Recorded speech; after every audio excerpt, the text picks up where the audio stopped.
नमस्कार दोस्तों, मैं हूं जितेंद्र कुमार सोलंकी और आज की विशेष खोज में आज हम मलन गाँव आए हैं, जो मनावर से 20 किलोमीटर दूर और आसपास के जो ग्रामीण क्षेत्र है, बड़ा बड़दा भी है और मिर्ज़ापुर भी है, इनसे 3 से 4 किलोमीटर की दूरी इस गांव की है। ये बिल्कुल नर्मदा के किनारे बसा हुआ क्षेत्र है और प्राकृतिक सौंदर्य के महत्व के साथ साथ में आध्यात्मिक सौंदर्य भी यहाँ पर भरपूर है। आपको प्राकृतिक सौंदर्य तो मिलेगा ही मिलेगा, आध्यात्मिक सौंदर्य भी मिलेगा, ऐतिहासिक सौंदर्य भी मिलेगा। आज हम मलन गाँव आए हैं और मलन गाँव में देखते हैं क्या विशेष है। आइए देखते हैं और बात करते हैं यहाँ के स्थानीय लोगों से। अभी आप देखेंगे ये बरगद का पेड़ है, काफ़ी खूबसूरत है और काफ़ी ऐतिहासिक महत्व के भी पेड़ है। ये आध्यात्मिक पेड़ है, इनकी पूजा पाठ भी होती है और काफ़ी पुराने पेड़ हैं। आपके चारों तरफ आप यहाँ देखेंगे मलन गाँव में, इस परिक्षेत्र के अंदर काफ़ी खूबसूरती है। और मैं यहाँ पर अभी स्थानीय भाई हैं, मैं उनसे बात करूँगा, मलन गाँव वाले। सर आप आ जाए इधर। सर आपका नाम? महेंद्र सिंह राठौर। महेंद्र भाई, ये बताओ, ये मलन गाँव में जो मंदिर है इसका क्या इतिहास है? इसका इतिहास ये है कि यहाँ माता अदिति ने तपस्या करी थी। पहले शिवलिंग की स्थापना करी और उसके बाद हजारों वर्ष तक तपस्या करी और यहाँ सूर्य नारायण भगवान भी दर्शन करने आए थे और चंद्र नारायण भगवान भी आए थे और रिद्धेश्वर महादेव इनका नाम है। और यहाँ पे हरिहर बाबा ने भी बहुत समय तक साधना करी थी और उसके बाद फिर शरीर छोड़ने के बाद उन्होंने यहाँ समाधि ले ली थी, यही समाधि दे दी थी गांव वालों ने। तो यही इतिहास है इनका। स्थानीय लोगों का कहना है, ऐसी किंवदंती है कि अदिति माता द्वारा इस शिवलिंग की स्थापना की गई। उसके बाद में उस शिवलिंग के सामने बैठकर उन्होंने अपनी तपस्या और साधना की और ये भी कहना है कि सूर्य भगवान और चंद्र भगवान भी यहाँ पर आकर दर्शन करते थे। और एक तपस्वी भी रहे हरिहर करके बाबा जी, सिद्ध पुरुष थे और वे काफ़ी समय तक उन्होंने यहाँ साधना की और आखिरी में उन्होंने अपनी यहीं साधना के साथ समाधि भी ली। वे काफ़ी ऐतिहासिक महत्व के इस मनोकामना रिद्धेश्वर महादेव के आइए हम आपको दर्शन करवाते हैं। आइए।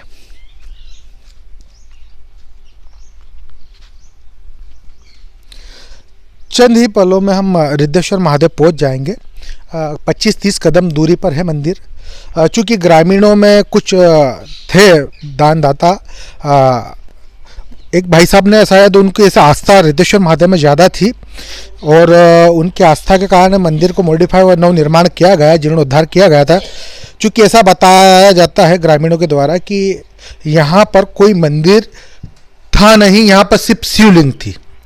आइए, हम ये मुख्य गेट पर आ चुके हैं और हम रिद्धेश्वर महादेव की ओर आ चुके हैं।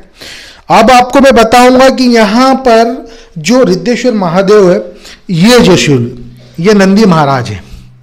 ये नंदी महाराज को अब देखेंगे, बिल्कुल नज़दीक से जूम करके दिखाना, काफ़ी पुराना, हजारों साल पुराना ये नंदी महाराज की प्रतिमा है। चूँकि एक तो ये यहाँ पर नवनिर्मित नंदी महाराज भी बनाए हैं, ये अभी अभी का जीर्णोद्धार है, पर अति प्राचीन नंदी महाराज ये हैं जो आप देख सकते हैं। ये जो इसकी नक्काशी भी आप देखेंगे, काफ़ी खूबसूरती के साथ में, अति प्राचीन होने के साथ में आध्यात्मिक महत्व बहुत ज़्यादा है। इनका पौराणिक और ऐतिहासिक महत्व है और नर्मदा पुराण में भी इनका जिक्र आता है और अदिति माता द्वारा इसका जो नवनिर्माण किया गया था, इस शिवलिंग की स्थापना की गई थी। और ये जो शिवलिंग है, ये बिल्कुल आप मानेंगे कि ये जहाँ विराजित है, यह माँ नर्मदा के तट पर विराजित है और इनका आध्यात्मिक, धार्मिक, सांस्कृतिक महत्व बहुत है। यहाँ पर लोग आते हैं, पूजा पाठ भी करते हैं, उसके साथ में अपनी मनोकामनाएं भी पूर्ण करने के लिए मन्नतें भी लेते हैं और कई लोगों का मानना ऐसा है कि यहाँ मन्नतें पूरी भी होती है। और आप जानते हैं कि जिस तरह की माँ अदिति के द्वारा यहाँ साधना भी की गई थी, तो चूँकि ये साधना स्थल है, मुनियों, संतों और हमारे जो धर्म ग्रंथ होते हैं, उन धर्म ग्रंथों में भी इसका उल्लेख पाया जाता है। तो यहाँ पर एक प्रकार की आध्यात्मिक शांति का एहसास आपको होगा। जब आप इस स्थान पर आएंगे तो आपको बिल्कुल ऐसा लगेगा कि आप एक ऐसे स्थान पर आए जहाँ अध्यात्म कूट कूट कर भरा हुआ है, कण कण में विराजित है, प्राकृतिक सौंदर्य से भरपूर ये स्थान है। और यहाँ पर जो शिवलिंग विराजित है ये बिल्कुल पहले कुछ भी नहीं था। यहाँ पर ये मंदिर बाद में निर्माण किया गया है। आप देखेंगे ये नव निर्माण है और यहाँ पर मंदिर नहीं था। यहाँ पर सिर्फ शिवलिंग का ही स्थान था और शिवलिंग विराजित की गई थी। एक ओटले टाइप बनाया हुआ था पत्थरों का, जहाँ पर माता अदिति बैठकर साधना करती थी। तब किया हजारों साल उन्होंने।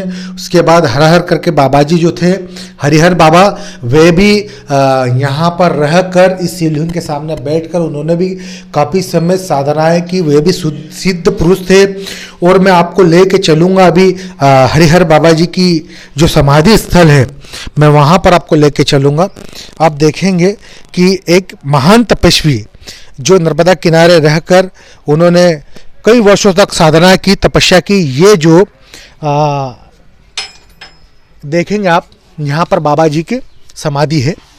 और मैं कहूँगा जरा जूम करके अंदर से दिखाए, ये खुल जाएगा। ये यहाँ पर बाबा जी की समाधि है। आप देखेंगे समाधि स्थल है। बाबा जी ने यहाँ पर समाधि ली। अपने जीवन का जो बहुमूल्य समय है उन्होंने यही साधना करते करते अपने शरीर को त्याग दिया था और यहीं उनकी समाधि स्थल बनी है। आप गौर से यहाँ पर देखेंगे, उनके पग चिन्ह भी दिखेंगे। ये कई सौ साल पुरानी समाधि स्थल है, साधना स्थली है। और यहाँ पर जो साधना है इसका एहसास, यहाँ उसका ओज जो नज़र आपको आएगा, जो आध्यात्मिक शांति आपको यहाँ जो मिलेगी, आप जब इस स्थान पर आएंगे तभी आपको एहसास होगा कितना प्राकृतिक सौंदर्य से भरपूर है। यहाँ से सीधा देखेंगे आप कि माँ नर्मदा आपको दिखेगी। मैं अभी आपको माँ नर्मदा दिखाऊंगा। इस ठीक पहाड़ी के नीचे की तरफ, ये पहाड़ी पे विराजित है रिद्धेश्वर महादेव, उसके ठीक नीचे माता जी विराजित है। और माता जी का ये मनोहर जो दर्शन है, जो निर्मल जो पानी बिल्कुल आपको दिखेगा, बिल्कुल शांत स्थिर। और माता के आंचल में जो प्रेम छिपा है, जो खजाना छिपा है, बार बार हम आज की विशेष खोज में दिखा रहे हैं कि आप इस स्थानों पर आएँ, ऐसे धार्मिक स्थानों पर आए, ऐसे ऐतिहासिक स्थानों पर आए, इनको सुरक्षित और संरक्षित करें। क्योंकि यहाँ पर किसी प्रकार का घाट का कोई निर्माण नहीं। आप यहाँ देखेंगे, यहाँ से वहाँ तक आप देखेंगे, इतना ऐतिहासिक महत्व का स्थान है ये। पौराणिक भी है, ऐतिहासिक भी है। उसके बावजूद भी यहाँ किसी प्रकार का स्ट्रक्चर शासकीय लेवल पर नहीं खड़ा किया गया। क्योंकि यहाँ पर नर्मदा जयंती से लगाकर कई प्रकार के धार्मिक स्नान भी होते हैं और हजारों लोग आते भी हैं यहाँ पर, स्नान भी करते हैं, दर्शन भी करते हैं। परंतु ऐसा लगता है कि माता का जो तट है वो कहीं ना कहीं शासन प्रशासन की अनदेखी का परिणाम ये है कि कभी भी दुर्घटना घटना हो सकती है। तो सबकी जिम्मेदारी बनती है, हमारी तुम्हारी सबकी, शासन प्रशासन की, कि ऐसे स्थानों को चिन्हांकित करें। और कृपया करके वे बिल्कुल, अगर कोई भी जिम्मेदार व्यक्ति अगर मेरे इस वीडियो को देख रहा है, मैं उससे रिक्वेस्ट करूँगा, अनुरोध करूँगा कि ऐसे स्थानों को अगर दिखाया जाए तो आप कम से कम कृपया करके किसी भी प्रकार का निर्माण जरूर करवाएं, ताकि हम हमारे जो राष्ट्र के अंदर जो हमारी जो धरोहरें हैं, जो ऐतिहासिक महत्व की चीज़ें, जो धार्मिक महत्व की चीज़ें, हम उनको सुरक्षित और संरक्षित कर सकें। इन स्ट्रक्चरों को बचाने की ही जिम्मेदारी हमारी नहीं है, हम संपूर्ण 135 करोड़ की भारतीयों की जिम्मेदारी बनती है। आप यहाँ पर देखेंगे तो ये प्राकृतिक खजाना जो है माँ के इस गोद में, इस खजाने को आप जब आओगे तब इस खजाने का आनंद ले पाओगे। इसीलिए मैं बार बार सबसे निवेदन करता हूँ कि ऐसे स्थानों पे आएँ, प्राकृतिक सौंदर्य से भरपूर इन स्थानों पर आए। इससे पहले भी हमने एक ब्लॉग बनाया था। नर्मदा के उस किनारे लोहारा है, कपिला संगम है, कपिल मुनि की वो तपस्या स्थली रही है, जहाँ कपिल मुनि जी के द्वारा तप भी किया गया था। हमने वहाँ का ब्लॉग भी बनाया था। ठीक है, इस किनारे से दूसरे किनारे की ओर सिद्धेश्वर महादेव, जो पांडव कालीन से भी पहले के पूर्व के थे, 5000 साल पुराना उनका भी इतिहास रहा है। तो ये जो गाँव है, इस गांव का ऐतिहासिक महत्व, सांस्कृतिक महत्व बहुत महत्वपूर्ण हिस्सा है। क्योंकि ये एक किनारे को दूसरे किनारे से नहीं जोड़ता, वरन एक संस्कृति को जीवित करने का हिस्सा है। हम हमारे राष्ट्र राष्ट्रीय धरोहरों को समझे कि हमारी राष्ट्रीय धरोहर है क्या।